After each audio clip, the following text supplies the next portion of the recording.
Olá, boa tarde.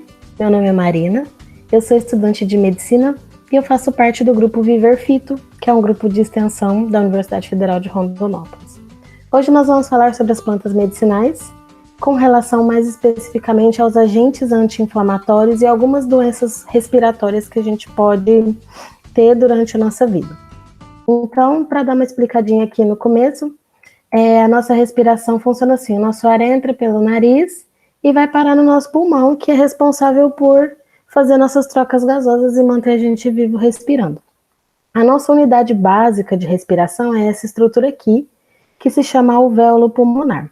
E ele que é responsável por manter nossa respiração funcionante e bem.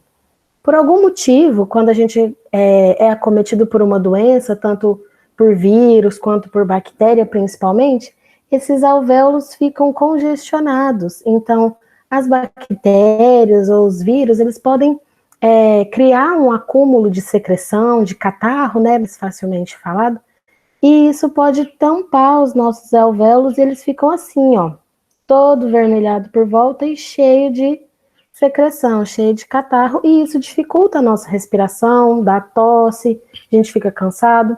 E isso pode acometer tanto lá no finalzinho da nossa árvore respiratória, que são os alvéolos, quanto no caminho que o ar percorre, então, ou nos bronquíolos ou nos brônquios.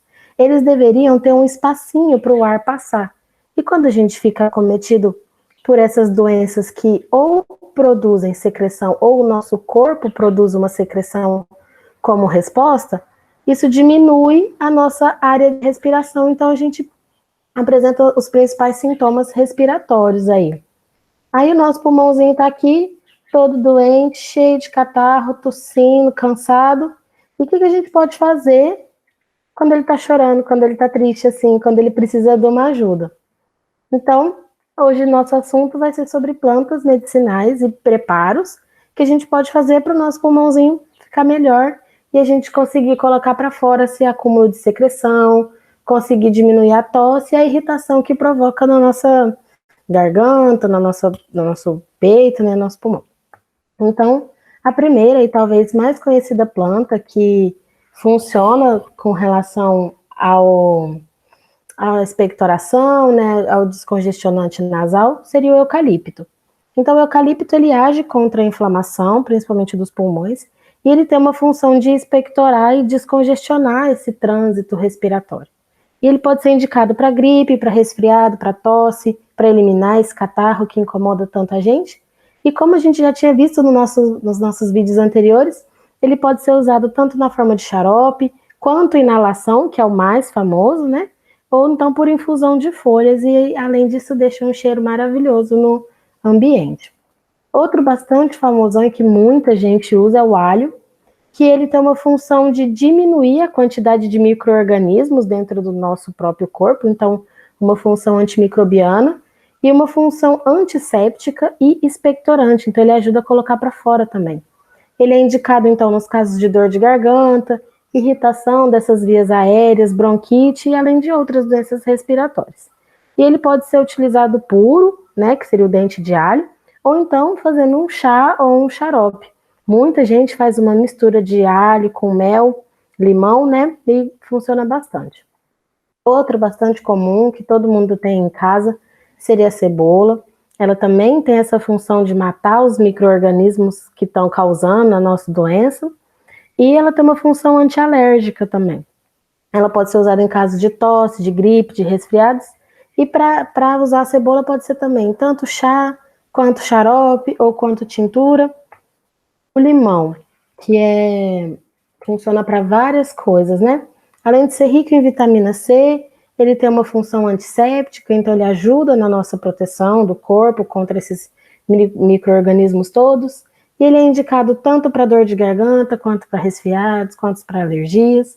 Ele pode ser usado puro, na forma de suco, ou junto de chás. Então aqui eu trouxe uma foto do limão sendo utilizado junto com mel, com alho e com gengibre, que é uma mistura que muita gente usa e traz bastante resultados, né, que a gente já sabe disso.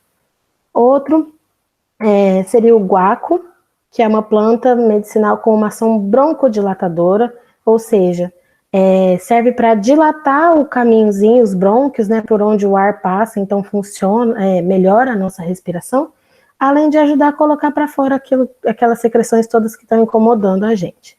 É indicado para dor de garganta, para asma, para bronquite. A gente pode fazer tanto chá quanto xarope do guaco, e ele tem que ser usado com cautela, porque existem às vezes algumas pessoas que fazem uso de anticoagulantes, então a gente tem que ter um cuidado especial para essas pessoas com relação ao chá de guaco ou o xarope de guaco. Temos também o agrião, que possui uma ação anti-inflamatória, então diminui a inflamação da garganta, diminui doenças que são provocadas por vírus. Ele funciona também como cicatrizante, como expectorante, e é muito utilizado na forma de chá, que é indicado para tosse, para bronquite, para gripe. E tem o tomilho, ou também conhecido como poejo, que ele é rico em um monte de substâncias como os flavonoides e os taninos, que funcionam como expectorantes, como antibacterianos e antivirais, ou seja, combatem bactérias e vírus, e funcionam como broncodilatador também. São usados na forma de chá, para alívio da tosse, da dor de garganta, muitas vezes dor de ouvido, e também pode ser feito de xarope ou em inalações. E o gengibre, que tem uma importante função anti-inflamatória, ele desprega o muco, né, as secreções que estão congestionando a nossa árvore respiratória, indicado bastante para gripe e resfriado, e ele pode ser usado em forma de chá ou xarope, pode ser feito pó e adicionado na comida, pode ser usado cápsula, ou então até nas farmácias a gente encontra um monte de balinha, né, feita de gengibre para a gente colocar na boca e deixar o gosto agir, né, soltar o sabor e a gente ter as propriedades do gengibre. Então essas foram as nossas dicas para essa semana. Lembrando que é sempre importante procurar a nossa unidade de saúde, caso a gente tenha dúvida de como preparar as plantas medicinais, de quais são as indicações. Então, procurar o nosso UBS, nosso SF, para maiores esclarecimentos. E até mais, pessoal!